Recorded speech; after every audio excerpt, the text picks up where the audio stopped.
super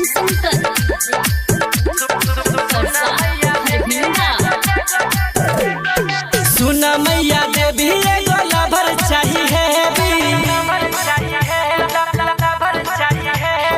सुन मैया देवी एगो लवर चाहिए सुन मैया देवी एगो लवर चाहिए बेसी ही मोटी नहीं हुए है ज्यादा है छोटी नहीं हुए बेसी ही मोटी नहीं हुए है ज्यादा है छोटी नहीं हुए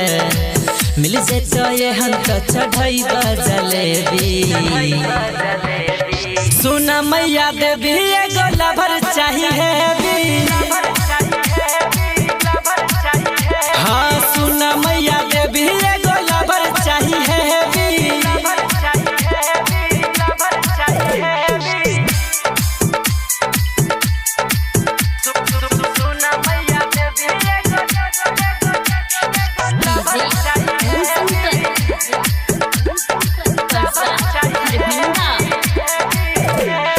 जोरी खूबे जमैन सेट करी हा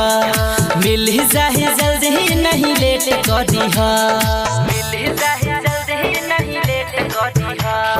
जोरी खूबे जमैन सेट करी हा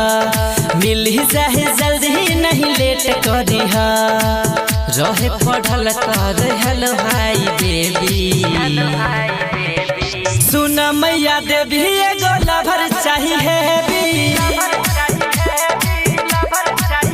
हाँ सुन मैया देवी एगो लवर चाहिए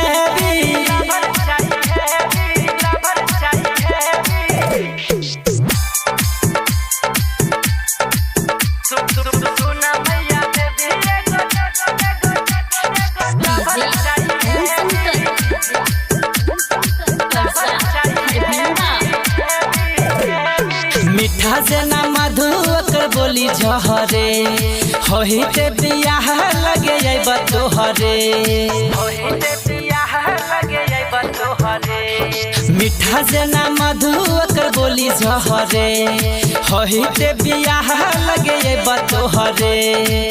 कहे विकास नहीं चाही फरेबी सुन मैया देवी एगो लवर चाहिए हाँ सुन मैया देवी एगो लवर चाहिए बेसी ही मोटी नहीं हुए है ज्यादा है छोटी नहीं हुए बेसी ही मोटी नहीं हुए है ज्यादा है छोटी नहीं हुए मिल जाए तो ये हम तो चढ़ाई जलेबी सुन मैया देवी एगो लवर चाहिए